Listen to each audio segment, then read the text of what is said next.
오늘 우리에게 주신 하나님의 말씀은 요한복음 21장 15절부터 25절의 말씀입니다. 신약성경 184쪽입니다.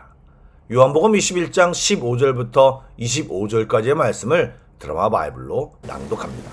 그들이 조반 먹은 후에 예수께서 시몬 베드로에게 이르시되 요한의 아들 시몬아, 네가 이 사람들보다 나를 더 사랑하느냐? 주님, 그러하나이다. 내가 주님을 사랑하는 줄 주님께서 아시나이다. 내 어린 양을 먹이라. 하시고 또 두 번째 이르시되 요한의 아들 시몬아, 네가 나를 사랑하느냐? 주님, 그러하나이다. 내가 주님을 사랑하는 줄 주님께서 아시나이다. 내 양을 치라. 하시고 세 번째 이르시되 요한의 아들 시몬아, 네가 나를 사랑하느냐?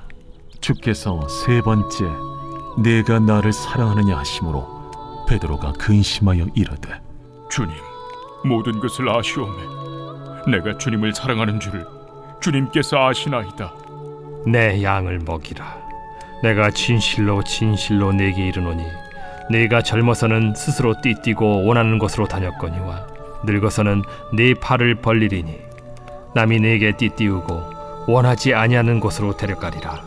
이 말씀을 하심은 베드로가 어떠한 죽음으로 하나님께 영광을 돌릴 것을 가리키심이로라. 이 말씀을 하시고 베드로에게 이르시되 나를 따르라. 베드로가 돌이켜 예수께서 사랑하시는 그 제자가 따르는 것을 보니 그는 만찬석에서 예수의 품에 의지하여 주님을 파는 자가 누구오니까 묻던 자더라. 이에 베드로가 그를 보고 예수께 여짜오되 주님, 이 사람은 어떻게 되겠사옵나이까? 내가 올 때까지 그를 머물게 하고자 할지라도 네게 무슨 상관이냐? 너는 나를 따르라. 이 말씀이 형제들에게 나가서 그 제자는 죽지 아니하겠다 하였으나 예수의 말씀은 그가 죽지 않겠다 하신 것이 아니라 내가 올 때까지 그를 머물게 하고자 할지라도 네게 무슨 상관이냐? 하신 것이로라. 이 일들을 증언하고 이 일들을 기록한 제자가 이 사람이라. 우리는 그의 증언이 참된 줄 아노라. 예수께서 행하신 일이 이외에도 많으니 만일 낱낱이 기록된다면 이 세상에라도 이 기록된 책을 두기에 부족할 줄 아노라.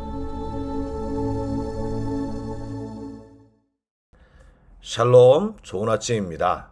여러분, 하나님과의 친밀함이 능력이다 라는 말을 들어보셨습니까?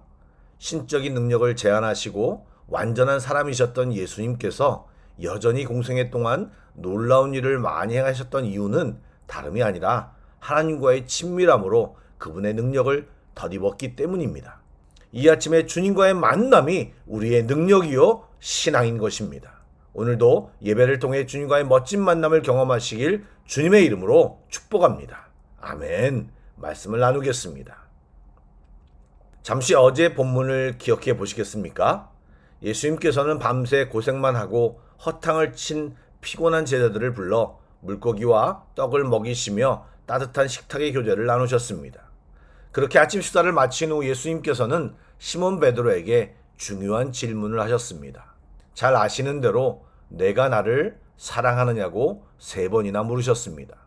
이 3번의 물음은 우리들로 하여금 베드로의 이전 행동을 기억해야 합니다.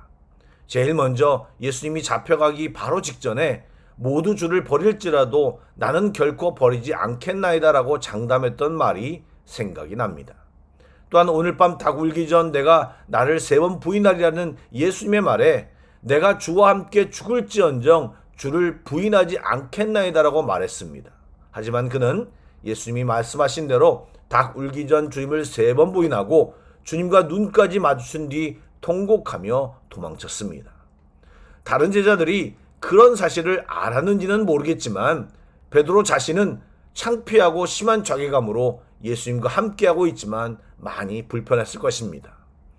그런데 그 상황에서 예수님의 3번의 질문과 베드로의 대답, 그에게 사명을 다시 부여하는 예수님의 태도 속에서 우리는 놀라운 주님의 사랑과 지혜를 발견하게 됩니다.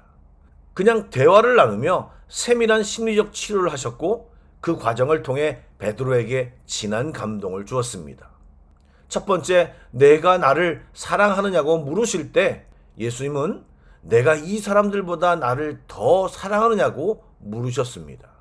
예, 더라는 단어를 삽입하여 질문을 하셨습니다. 물론 이 말씀에는 며칠 전 자신의 장담을 충분히 기억해 하는 질문입니다. 그러나 질문의 시작가 현재형으로 과거의 내용과 함께 지금 베드로의 마음 상태를 확인하고 계신 것입니다. 더불어 앞으로도 나를 사랑할 것인가를 묻는 미래에 중점을 둔 질문입니다. 물론 간접적인 책망이라고 말할 수도 있지만 현재의 베드로를 점검하는 질문이었습니다. 베드로는 그러하나이다라고 애들로 대답했지만 그 역시 연약한 인간의 답변이기에 답답한 베드로는 예수님의 전지성에 의거하여 내가 주님을 사랑하는 줄 주님께서 아신다고 대답하였습니다. 그러자 예수님은 조금 더 주저하지 않으시고 내 어린 양을 먹이라고 말씀하셨습니다. 여러분, 예수님께서는 자신의 사역의 결과인 교회 공동체를 베드로에게 맡기신다고 말씀하신 것입니다. 그 말씀의 진정한 의미가 무엇입니까? 나는 너를 여전히 신뢰한다. 나는 너를 사랑한다. 너는 여전히 내 제자이고 수제자로 인정한다. 내 뒤를 너에게 맡긴다라는 예수님의 인정과 신뢰의 표현이었습니다. 더욱이 이 말씀을 3번이나 하셨습니다. 3번의 부인을 3번의 사랑 고백과 3번의 사명을 부여함으로 베드로의 민망함과 베드로의 아픔을 치료하려는 주님의 배려가 있었던 것입니다. 베드로는 이런 예수님의 의도를 처음에는 잘 몰랐던 것 같습니다. 예수님께서 자신의 마음을 아실 텐데 3번째도 똑같은 질문을 받자 그가 근심하여 내가 주님을 사랑하는 줄을 주님께서 아시나이다 라고 떨며 대답했습니다. 여러분, 어제도 살짝 말씀드렸지만 주님은 우리의 약함을 너무나 잘 아십니다. 그러기에 다시 회복할 기회를 주시고 인내하며 우리를 믿어주십니다. 그러므로 우리의 본래 마음을 일깨워 주시고 또다시 결단하게 하시며 우리를 세우시고 사명을 주십니다. 그러므로 우리는 실수하고 실패했더라도 실망하지 말고 낭망하지 말고 그냥 다시 주님을 붙잡고 일어나 시작하고 감당하면 되는 것입니다. 그것을 깨닫는 것이 중요합니다. 그런데 이 대화 속에 또 다른 중요한 메시지가 있습니다. 바로 예수님을 향한 사랑은 예수님의 양떼를 향한 헌신으로 이어져야 한다는 것입니다. 우리가 누군가를 사랑하면 그가 사랑하는 사람도 사랑하기 마련입니다. 예수님을 사랑한다고 하면서 계속 예수님만 사랑하는 것은 부족합니다. 그러므로 예수님이 사랑하시는 형제자매를 사랑하는 것은 선택이 아니라 필수입니다. 그래서 지상 명령이 하나님 사랑과 이웃 사랑입니다. 이 둘은 동전의 양면처럼 불가분의 관계에 있습니다. 또한 예수님을 사랑하는 사람을 사랑하는 것은 단지 감정만 말하는 것이 아니고 그를 먹이고 돌보는 섬김으로 이어져야 합니다. 물론 말씀도 먹이고 영적으로 양육하는 것은 모두 중요합니다. 그러나 헐벗고 먹을 양식이 없는 형제자매에게 그냥 평안히 가라고 던지는 인사말은 의미가 없습니다. 그들을 실질적으로 사랑하고 도와주어야 합니다. 더 나아가 선한 목자이신 예수님이 양들을 위해 목숨을 버리셨다는 사실을 잊지 말고 우리의 삶과 방향을 잘 결정해야 할 것입니다. 요한은 이제 마지막 결론을 짓습니다. 모든 것을 증언하고 기록한 사람이 바로 자신이라고 밝히고 이 복음서가 사실에 기반을 둔 진실한 기록임을 보증하였습니다. 그런데 이 기록이 예수님이 행하신 일들을 모두 담기엔 턱없이 부족한 선택적 기록임을 밝힘으로써 주님의 행하신 일들과 그분의 교훈이 얼마나 방대하고 높고 깊은지 여지를 남겼습니다. 그럼에도 기록된 말씀으로 우리에게 충분합니다. 그리고 우리 주님은 그 기록된 말씀을 통해 항상 놀랍게 행하십니다. 그러므로 성도는 성령의 조명하심을 통해 진리의 말씀을 깨닫고 적극적으로 하나님의 역사에 동참해야 합니다. 이제 말씀을 통해 힘있게 일어나 그리스도를 전하는 말씀의 종들이 다 되시길 주님의 이름으로 축복합니다. 아멘. 마지막으로 요한복음에서 놓치지 말아야 할 단어가 영광입니다. 19절 말씀을 보면 베드로가 특정한 방식으로 순교함으로 하나님께 영광 돌릴 것을 말씀하셨는데 그 영광은 이미 예수님도 미랄처럼 죽으심으로써 얻으신 영광입니다. 아버지께서는 예수님의 사역을 통해 영광을 받으셨는데 특히 사역의 절정인 십자가를 통해 더 영광을 받으셨듯이 하나님은 베드로의 사역을 통해 영광을 받으시고 특히 그의 죽음을 통해 더 영광을 받으실 것입니다. 여러분, 영광은 이렇게 순종과 깊은 관련이 있음을 잊지 말아야 합니다. 어려워도 힘들어도 십자가를 지어야 합니다. 그래서 십자가가 없는 영광은 거짓이라는 말도 합니다. 십자가는 내가 죽는 것을 의미합니다. 내가 죽음으로 주님이 영광을 받으시지만 주님은 우리를 부활시키시고 또 영광을 얻게 하십니다. 이것이 신앙생활입니다. 주님께 돌려야 할 영광이 있고 주님이 내게 허락하신 영광만 받아야 합니다. 내가 영광을 취하려 할 때는 결국 추해지고 그 영광은 곧 없어질 영광이요 온전한 영광이 아님을 알아야 합니다. 사랑하는 여러분, 짧은 본문이지만 다양한 메시지가 들어있음을 발견합니다. 기도하며 나를 세우는, 나를 회복시키는 주님의 사랑을 발견하시길 축복합니다.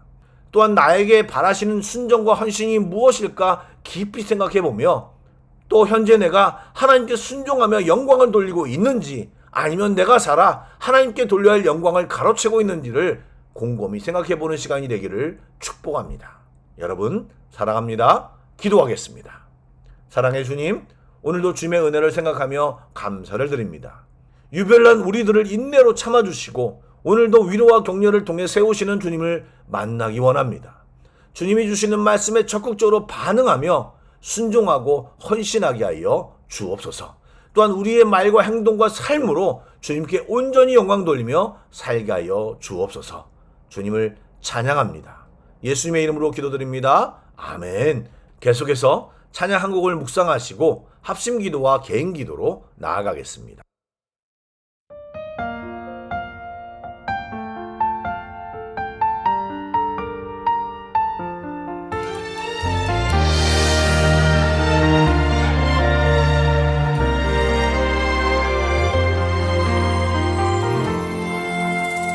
나의 평생에 가장 복된 일은 내가 예수님을 만난 것이라. 나의 평생에 가장 잘한 일은 내가 예수님을 주로 섬긴 것이라. 세상 살 동안 내가 걷는 길이 때론 험하여서 넘어질 때도 주의 강한 손이 나를 붙드시니 나는 예수님만 주로 섬기며 살리. 섬기는 것에 후회가 없습니다. 내가 걸어온 모든 시간 다 주의 은혜니 내가 걸어간 모든 날도 주만 섬기며 살리. 오직 예수 이름 부르며 살아가리라.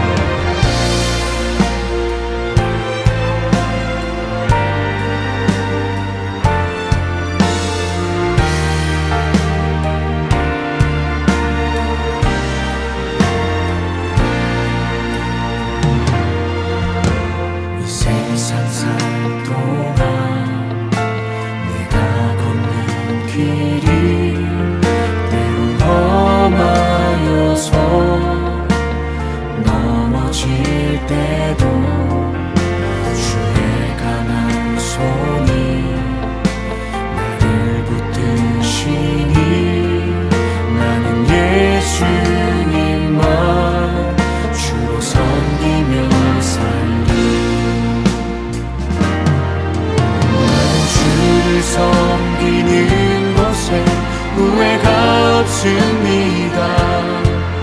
내가 걸어온 모든 시간 다 주의 은혜니 내가 걸어간 모든 오늘도 주만 섬기며 살리 오직 예수 이름 부르며 살아가리라.